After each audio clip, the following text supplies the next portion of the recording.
Whoa. Oh. I'm freaking out. Where am I going? I'm pressing every button. No. What the hell, dude? Oh my. Get away. No. Okay, thank God I had that boat there. Oh my goodness. What did you drop? You dropped redstone? Which, how does that even make sense? And then potion of healing. All right, we'll take that. We'll take that. What's up, everybody? My name is Coach Socks, and welcome back to the channel. What a way to start off, huh? Definitely not the way I anticipated starting today's episode, but... Oh, okay. Thank God I found this. This is my good pickaxe, so... Alright, let's go to sleep. In today's episode, we're going to be doing things a little bit differently to start this one off. So, I have a pretty cool episode for today, but I wanted to just kind of stand here and just kind of talk. At the bottom of the screen, I'm going to have the time that you can skip to if you just want to skip all this talking that I'm about to do. I haven't prepared anything as far as like what I actually want to say here, but I'm going to use this as an opportunity to just kind of get this out of my system. So in real life, my job is stressful to me at least, and it's been making me overthink like my career choice. And, you know, I think I've realized over time that it's definitely not something that I'm like really passionate about. And what they do at work, you know, every, 6 months or so, they have like these things called mid-year reviews where they kind of like sit you down and talk about, how you've done over the year and whatnot. And this is the first time ever that I didn't hit meeting expectations for any job I've ever worked. This is the first time I've ever not met expectations. And that's because at the beginning of my job, when I first started, I was really struggling to kind of get a hold of the concepts, and therefore I was kind of like lacking in my ability to kind of perform the job. However, lately I've been doing much better, but I still am not passionate about the job whatsoever. And I'm just not sure where that kind of leaves me, because I know that in the next 6 months, the next conversation that I have with, the managers, whatever,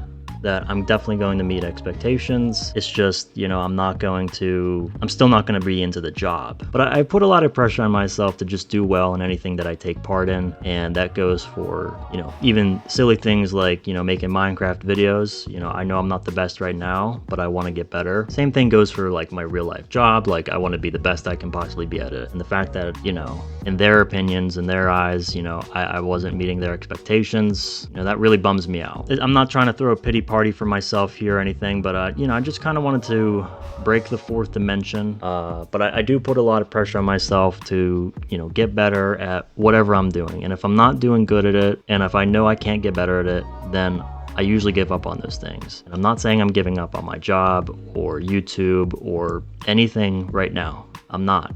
I'm not even close. I'm not even thinking about it. I'm just bummed out by, not meeting the expectations of, what has been set before me. And so, big bum. Just wanted to be transparent, YouTube so far has been a great vice for me, at least. It's given me a lot more confidence in myself, and it's given me a lot more, to like look forward to. I really like putting together the videos, the build ideas, all that sort of stuff. I'm excited to continue going forward. We just passed up the 4,000 subscribers mark on this channel. That means a lot to me. That means you guys, are enjoying the content at least a little bit. You guys enjoy the builds. You guys are enjoying, my personality. I hope going forward, nothing changes. I needed to get this out of me. I needed to just, I just needed to get some things off my chest. These aren't things that like, I'm a pretty open person, but pretty open sock. but I sometimes, I let things bottle up.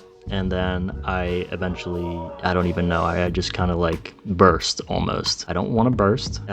I don't know, I just want to do good. So with that, thanks for letting me vent.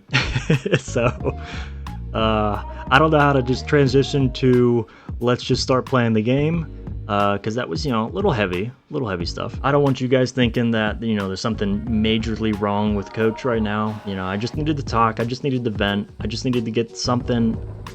Oh my goodness. Oh, it's a thunderstorm, even better. All right, come on, I want to see some lightning. If you're gonna do it, just smite me down right now, bro. Come on, do it. Whoa! That was dramatic. There's a saying I like. It's, I think it's by Shia LaBeouf, which is wild. The saying goes, in the end, it's gonna be okay. And if it's not okay, it's not the end. So that's the mindset going forward. Anyways, I don't know how to transition, but we're gonna try our best. So in today's video, we're gonna continue with the mountainside over there, and I've already actually continued it a little bit by adding in a bunch of stone, cobblestone, andesite, some lush stuff over to the hillside. Also, I tied up our friend over there who still needs a name. I'm very undecided. But let me show you a little closer up visual of what I've actually done. I tried to smoothen.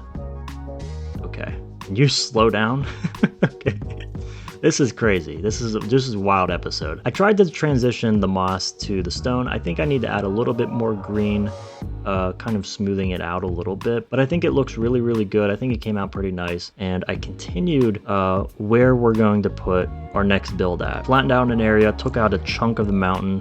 It looks really bad right now. From afar, you can't even like really tell that that's like so bad, and once I build up the build, we're not going to actually have to terraform the whole thing because some of it's going to be covered up, so that's totally fine. I took out the pond that I put here. It really just kind of got in the way of the hillside path that we have coming down here. It just wasn't like a smooth transition into terrain, and I already think that this kind of entrance to the library is a little bit tight. I still have to connect them, which would make this area look a lot more complete. So I like how all this looks from afar, but up close and personal, when you're walking through it, it feels immersive. It feels like a really, really well done pathway to me. And that goes for going down it as well. Like it just feels really, really nice and complete as you're kind of going down. I love the lanterns and all the different kind of lights that we have going on in here. I have one of those particle... Man, I always forget their names. I got one of those flowers that drips. I used to do a detail where I'd put like trap doors on top of some of the fences, and I think I might come through here and do a little bit of that because it does look nice and it would add a little bit more detail as well. And I don't want to like overload this whole area with details, but at the same time I do. So I'm kind of leaning towards maybe adding in some jungle trapdoors or maybe even acacia trapdoors to add in a little bit more color. I feel like that would look really nice, or maybe a mix of the two. But this is where we're gonna be building today, and I'm really excited to tell you guys what it is. It's going to be a cat cafe. Ooh. I'm really excited for it. I think it's gonna look really, really pretty. That's not a word I use often. It's pretty, but that's what we're going to be doing today. I forget the colors we're working with. I think it's going to be red on one side and then gray terracotta on the other side. So we're not using this. I just kind of like laid down this terracotta to see how big the build was. And it does come over to the edge, which I think is fine, but it's definitely pushing its limits. If I have to add in a couple of, moss or dirt or grass blocks, I think that's totally fine. This is going to be a diagonal build though, and I'm really, really excited about that because we haven't built in the diagonal style yet. And that's actually something I did a decent bit. Hello, buddy. That's actually something I did a decent bit in my last world. So in my last world, I got used to building in diagonals quite a bit because that was something brand new to me. So I would like to carry that over into this world and build in diagonals as often as we possibly can, especially for like these awkward corners over here. Even though this is the simplest diagonal house that you can probably build, it's still diagonal. The roof's going to look a little bit different. It's going to look cool. It's going to look interesting. And this whole area is going to be practically finished by the end of this episode. So on top of the cat cafe build for this episode, I'm also going to be terraforming a decent bit of the hill. So after I'm done building up the cat cafe, which I will do here in a minute, I'm also thinking about not really terraforming, but more so adding trees to the mountain. So that's the plan for this episode. We're going to build up the cat cafe that goes right next to the build that we did in the last episode, and then we're going to do some trees. I want to put like a logo on top of the build, like a paw maybe, or something to like really let us know that that's actually like a cat cafe. Maybe like a coffee mug. Ignore my inventory for right now, but these are some of the build materials that we're going to be using in this episode. I still have to dye all the terracotta. All right, and with that, guys, time to build.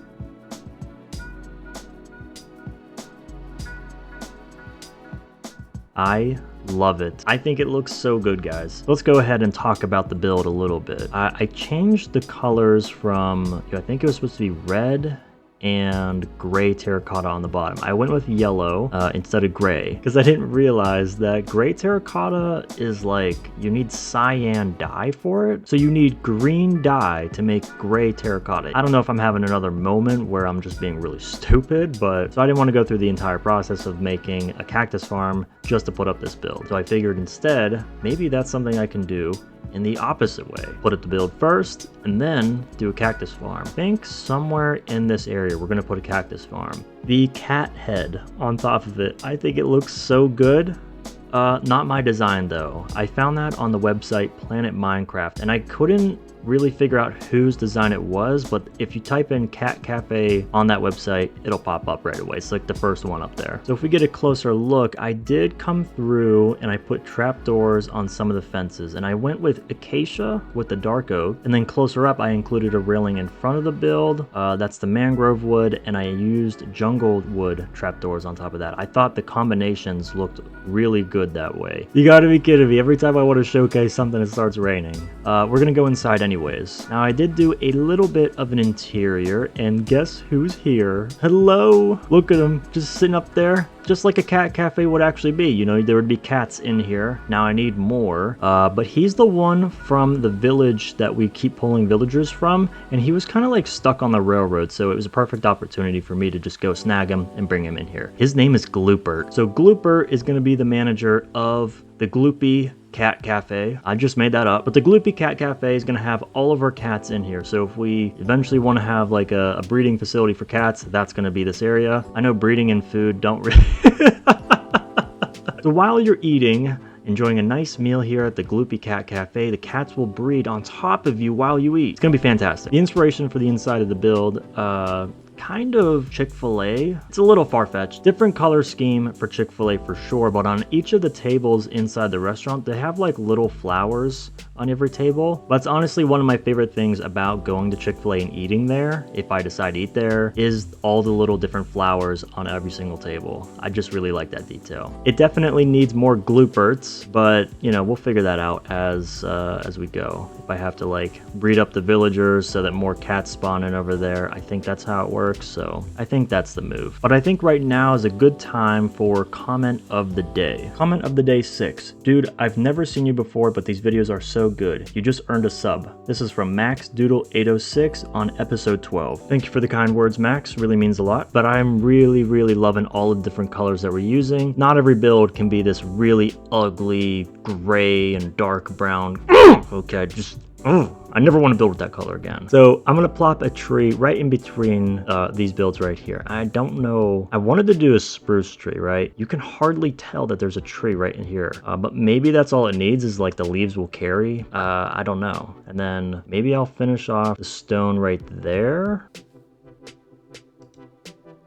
Huh. Okay, so yeah, we're gonna put a tree right there, and I'm gonna stone out this whole side of the mountain there, and I don't know, maybe that'll be it. Maybe that'll be it. Maybe that's the whole episode right there. I don't know. All right, let me go tree this up real quick. But before we go check out the tree that I just did, I just want to say thank you to all the new subscribers to the channel. We broke a record. We hit 7 pages this time, and if you guys are unaware of how to get into the subscribers book, the way you do it is you have to subscribe to the channel, obviously, but there's a setting in YouTube that you have to flip on to let the creator know that you've actually subscribed to their channel. Pretty much just shows me your name so that I can write it down in the subscribers book. It's that easy. So thank you guys very much. That means a lot. This is also the 2nd subscribers book. I originally thought Book and Quills could only hold 21 pages of like written stuff in them. I may have just made that up, but I think that's what we're gonna do in this world is just fill up 21 pages, however many episodes that is. 1, 4, if it's 21 episodes, so be it. But I just want to say thanks again, guys. That means a lot. So I ended up doing a spruce tree to the left of the build, and I think it came out really nice. I'm really happy about it because it just fills in that spot over there really nicely. And below it, I also filled in the stone mountain, so that area looks really complete and all tied in together, and I think it's looking really fantastic. So after I did all of that, I actually completed the pathway over here. Now, like I said, I don't know what's going to go right here, so I didn't want to detail this area too much, but I had the pathways connect up.